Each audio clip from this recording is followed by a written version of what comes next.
zombie apocalypse.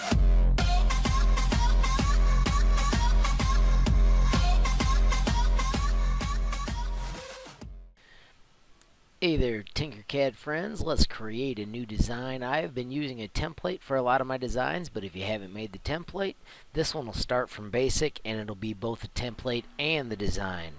First things first, let's get our holes.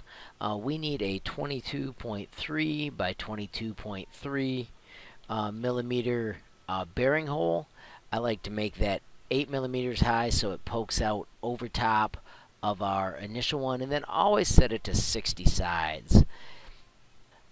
Alright, with that bearing in place, let's also make a penny hole. Duplicate that little critter, click on its corners, and change the sides to 19.35. Make sure you press enter, and do the same thing for the other side, 19.35. If you want to do nickels, let's do Control D and move that off to the side as well. And nickels is 21.5 and press enter, and 21.5 and press enter. If you want to label your template, you can real quickly add the text. For the nickel you could put an N, for the P you could put a penny. So there's my N for my nickel, P for a penny, and the other one's a bearing, so I'll put a B by the bearing.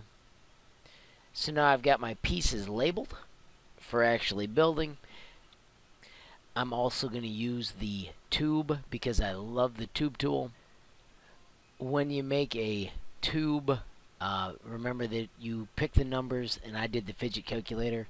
I'm going to do 15.5 and 4.35 and still get a 22.3. 15.5. We put in the first one, 15.5 and 4.35. Once again, we always set our sides to 60. You can have fun with the bevel. I like 2 and 2. One you can see has that shape. I'm going to use this zoom in tool. That's pretty slick as well. I'm actually going to stay with one segment today. And then you can adjust that as needed. The last piece of the template that I like to add is my initials. I'm going to go back to the text tool, but I want the text tool to be sitting flat when it comes in. So I'm going to press W for work plane on a cube, so my text will come in that direction. I'm going to grab the text tool and I'm going to drop it on. I'm going to put my initials, or I'm going to put Go Whoa. You can put whatever you want. Once you click it, I use the handles on the side to shrink it down so it would fit on a spinner. The things that I know for sure, as I zoom in on that, are that it can't be more than 5 millimeters high for a typical design. I'm accidentally in the rotate mode. And that's because a typical spinner is 7 millimeters high, so that's why we need that. Turn that into a hole so that you're ready to cut out your words later. You can shrink and adjust your words as necessary. There's nothing wrong with having your words poke a long ways out. That helps later as you're maneuvering things around. I'm going to press W to shut off my work plane. I'm going to delete that cube. And now I am ready to build my spinner. How about just for giggles? I'm going to type template spinner 2, and I'm going to back out and make a copy so that I don't lose that. On this screen, instead of tinkering it, I'm going to duplicate. That way the template will always be available, and now I can tinker the actual template.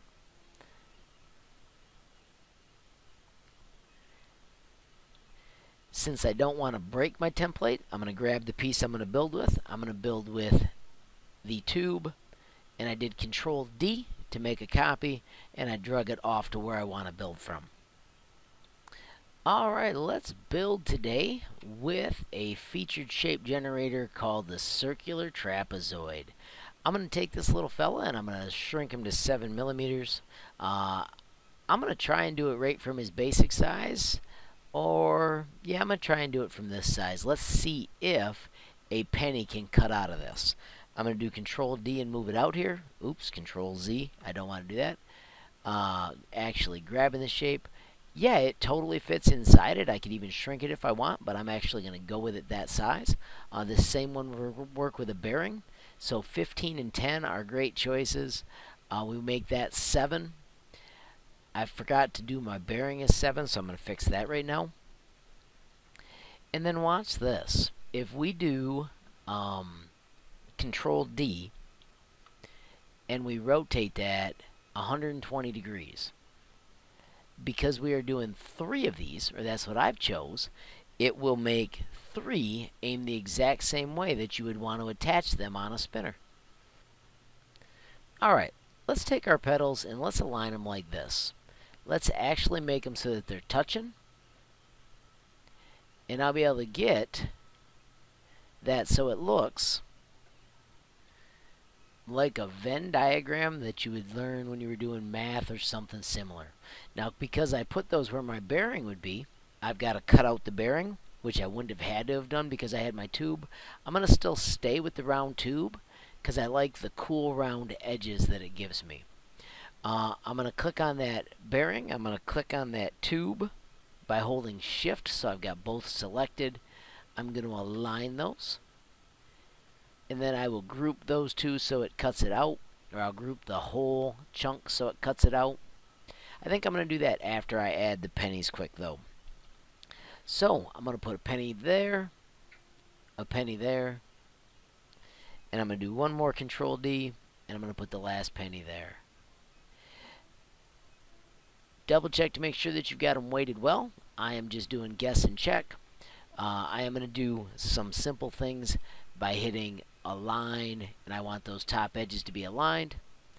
And I'm going to click align, and I want those top edges to be aligned. And then I'm going to click align, and I want to make sure that my centerpiece is aligned. Got to zoom out so I can see it. And I think that's pretty darn nifty. If I do my group, it turns into a brand new style of fidget spinner that is pretty slick. And I've got plenty of room to cut out my initials. I made my initials to go on this side, but because the amount of space I have on this spinner, I'm going to do Control D. I'm going to bring my initials out. Make sure I got it from the side that I want. There's my 90 degree. Remember, these tick marks help you snap to the locations. And I only want to cut out 2 millimeters, so right there it's at 7, so I'm going to go down to 5. And I'm going to cut go whoa out of my spinner. I cannot really probably align this because of the shape, but I'll test it anyhow. Now that goes wackadoodle. So I'm going to just use my eyeball and go 1 millimeter till I'm happy. That's pretty darn spiffy. I'm going to group it. And bam. We have got a brand new spinner design that we can print out, test, show off, and be impressed with. Congratulations on finishing a new spinner. Make sure you share it. You can invite me, share it to Harmon M so I can see what you made. You can also do a snapshot of your design. You can send it to Thingiverse.